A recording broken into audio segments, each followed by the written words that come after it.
Hey, what's up sa inyo mga kakwento? So, kumusta? So, nasa labas tayo ng bahay. Kita nyo yung background kong ganda, no?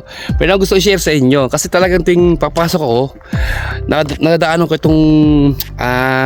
itong bunga na to eh. Ayan, no? Paano kapag sa Pilipinas, hindi lang po sa pangkukan sa atin sa Pilipinas, pero paano pag sa Pilipinas ito? Ayun, no? Abot kami na natin, no? Ayun, no? Yun, no? Pwede po tayong humingi. Ayun na, inalalaglag din ng mga bunga. So, hindi lang po tayo kasama pala iba. So hindi naman tayo basta-basta pwede kumuha ng mga ganyan mga prutas na sa labas ng mga bahay-bahay no, talagang walang paalam. Dorobo tawag doon pagka ganun. Hindi pwede sa Japan yun. Yung dorobo, ang ibig sabihin eh magnanakaw. So kung mapansin nyo mga kabahayan dito, walang mga grills eh, walang mga yung grills sa bintana nila, mga pintuan nila as in wala po kayong makikitang ganun kahit mga CCTV. Bihirang-bihira ako may CCTV sa labas ng bahay dito. Naglalakad tayo, kalinis. Isa pa ang linis talaga dito sa Japan. Isa pa ito mga kwento, no? Ito share ko sa inyo. Basurahan dito mga kwento, nakasegregate po lahat. Nakaseparate yung wala kasi siguro kakukuha lang ng basura dito. Dito ilagay na lang ng mga hugas, yung mga sobrang pagkain natin, mga panis yan. Nakaseparate tapos yung karton, yung plastic, mga papel, mga ganyan nakasehiwalay-hiwalay tapos nakatakip ng net para hindi ko ng ibon. Yun mga kwento dati, nung sa Pilipinas po ako, yung hugas, yung mga nabubulok at tinabubulok na pagsasama-sama ko. Nung dumating ako dito sa Japan, so na-adapt ko, unti-unti ko lang nabago yung lifestyle ko pagdating sa mga waste material, no? Unti-unti ko lang na kahit hindi na utusan, kahit hindi sabihin sa akin, unti-unti ko lang nagagawa, unti-unti ko lang na-adapt talaga yung kagandang ugali ng ganung mga Japanese na hinihiwalay ko yung mga nabubulok at dinabubulok at sa mga yung hugas nila, yung hugas kanin yan. Yan na naman yung orange natin, no? Paano kayo pag sa Pilipinas ito, ano? Oh? Diba? Hindi na tayo basta-basta pwede kumuha ng mga bunga na at hindi naman sa atin yan, talagang bawal. Kuha sa yung mga kwento, yung mga bahay nila dito, kita nyo ha? Alang grills, walang CCTV, wala lahat, open na open silang lahat, di ba? Open na open silang lahat dito. Ganyan po ka-safe dito sa Japan. Isa po sa masasabi ko na talaga, isa ang Japan sa safest country sa buong mundo. Ha? Sa tunay, isa rin po ang Japan sa sobrang linis nila. Minsan nga pagpapasok po ako at pauwi na ako ng galing trabaho, yung daanan ko diyan.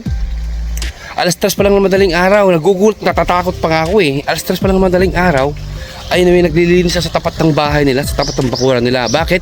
Kasi ang mga Japanese mga kwento, no, yung kanilang reputasyon, yung reputasyon natin sa Japan, yung parang ayaw nilang may masasabi mga kapitbahay nila na pagdating ng pagputok ng umaga, eh marumi yung bakuran nila. Kaya madaling araw pa lang naglilinis na po yung mga yan, naglilinis ng bakuran yung mga yan, yung mga kalat nila. Saka dito mga kwento, yung basura mo, yung pinagkainan mo, mahiya kang itapon eh. Kita nyo naman, makikita nyo ng mga damo, wala kayong makikita mga plastic, mga papel, bote, ano mang basura meron dyan sa basura na kagaya natin sa Pilipinas. Uulitin ko, di ko po kinukuha yung Pilipinas talagang mapapansin nyo lang talaga pag kayo ay nandito na, talagang maiko-compare nyo talagang masasabi nyo ang ganda at sana all ganito rin sa Pilipinas, no? Kita nyo naman, di ba? Open sila, as in tignan nyo yung bakod nila mga kwento, hanggang dibdib ko lang yan. Kahit bata po mga kwento, kayang-kaya pong tawirin ito, kayang-kaya pong pumunta dyan sa bahay at makapasok. Kaya po ganyan siguro yung kababa, yung mga bakod nila dyan, hanggang dibdib ko lang.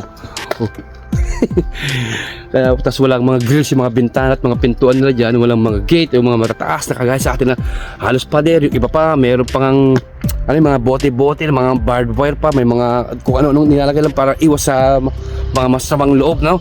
Pero dito sa Japan mga kwento, ibang-iba po talaga masasabi nyo na kagaya na yan, masasabi nyo talagang safe. Kasi once na ang mga tao dito gumawa ng kalokohan, lalo na sa ganyang pagnanakaw, akit bahay, pag once nahuli yung mga yan, sigurado napakabigat po talaga ng mga yan, ng mga kaparusahan. Kaya talagang wala nag-attempt o nagtatangka na yung ganung gawain na kagaya sa pag-akit ng bahay, mga magnanakaw. Wala lang nag-attempt dito. Napakababa, wala akong mabalita na sa loob ng 4 taon ko nito, wala pa akong nabalitaan na ganun na yung isang bahay ninakawan, nilooban, pinasok. Ito nyo naman, mga kwento. Ang linis talaga. Ang linis talaga dito. Tapos ang safe talaga dito sa Japan. Minsan nga pagpapasok ako dito, ito kasi yung daanan ko papuntang company. Minsan kasi pagpa-uwi na ako, minsan meron nakikita mga matatanda dito. Isa, dalawa, ayan, lalo dito, tatlong matanda. Nagwawali sila, madaling araw pa lang po yung mga kwento, alas 3 pa lang na madaling araw, nagwawali sila dyan. Nagugulat nga po ako. Samantalang sa atin, pagdating ng mga alas 7 pa lang o alas 6, alas 7, doon pa lang tayo nagwawali sa ating mga bakuran. Samantalang dito, alas 3 pa lang na madaling araw noon, talaga as in, hindi ko makakalimutan yun. Nagugulat ako. Isa yun sa mga talagang mapapawaw kayo sa kaugalian ng mga Japanese dito sa Japan. Sa inyo mga kwento yung mga kabahayan dito, ano? Kabahayan dito mga kwento, very old and classic talaga siya, diba? Pagka napunta kayo ng Japan, as in kayo talaga yung masisilayan ninyo. Ayan, no? Linis, no? So nag-decide ako maglakad-lakad kasi maganda yung panahon ngayon. Naglalaban yung init sa lamig. Hindi sobrang lamig at di rin ganong kainit. Ito yung mga kabahayan dito mga kwento. Linis dito. Yan, no? Classic.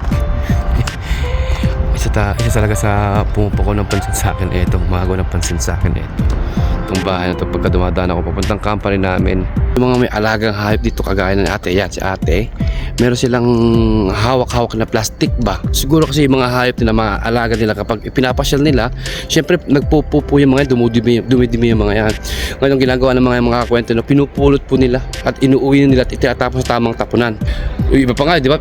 Ang ginagawa, ipinapasyal sa doon nila ipinapadumi sa labas ng mga kabahayan nila. So dito po sa Japan mga kwento, pwede yung ganun na ipapasyal mo, saka mo sila papadumihin dyan. So hindi po pwede yung ganun dito. Marami po talaga yung maobserbahan, marami kayong matututunan pagka tayo na dito sa Japan. Kaya hindi lang ho dahil sa ako lang hindi lang dahil sa sahod yung tinitignan ko dito sa Japan. Talaga yung marami kayong bagay na matututunan dito sa Japan. Ito marami pong bagong rules inilabas ang Japan, lalo sa paggamit ng ating mga bike, yung mga kaisha bike, kasi wala lang po tayong magiging ibang service dito sa Japan.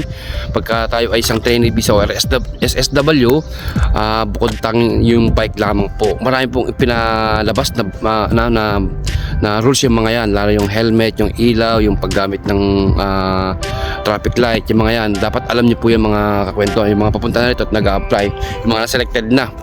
Ngayon, saka pagka halimbawa sa labas po kayo ng bahay, kung saan kasi mayroong isang Pilipino na hinintuan ng pulis nung nakaraan na naki-birthday ako. Yung isang Pilipino kasi medyo nakainom na, para bang siguro feeling niya okay lang dito sa Japan na magubad tayo habang naglalakad. So naglakad ko siya papuntang Family Mart. Meron saktong may pulis. Nalapitan siya ng pulis. Buti nga ako hindi po siya pinuhuli. Huwag niyo gagawin dito yon. Yung sa atin sa Pilipinas, okay lang na maglakad tayo nakahubad na wala tayong t-shirt pang taas. Okay lang sa Pilipinas, pero dito sa Japan, hindi na pwedeng gawin dito yon dahil ibang-iba po yung Japan sa Pilipinas, no? Kasi kung sa Pilipinas okay lang yung mga ganung bagay, hindi tayo sisitahin ng sino man. Pero dito po sa Japan, hindi lang pulis, pati mga naninirahan dito talaga titignan ako ng hindi maganda.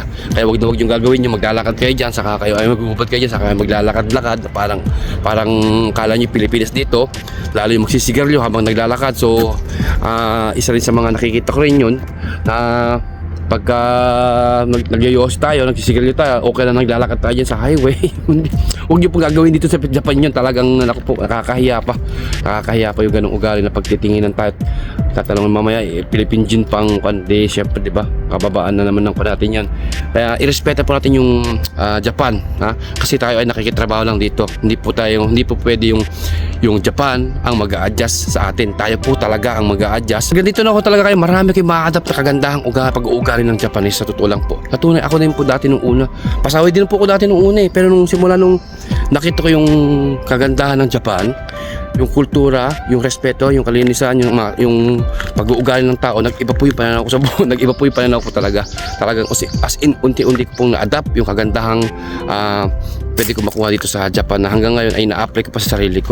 So paano? Hanggang sa muli. Salamat.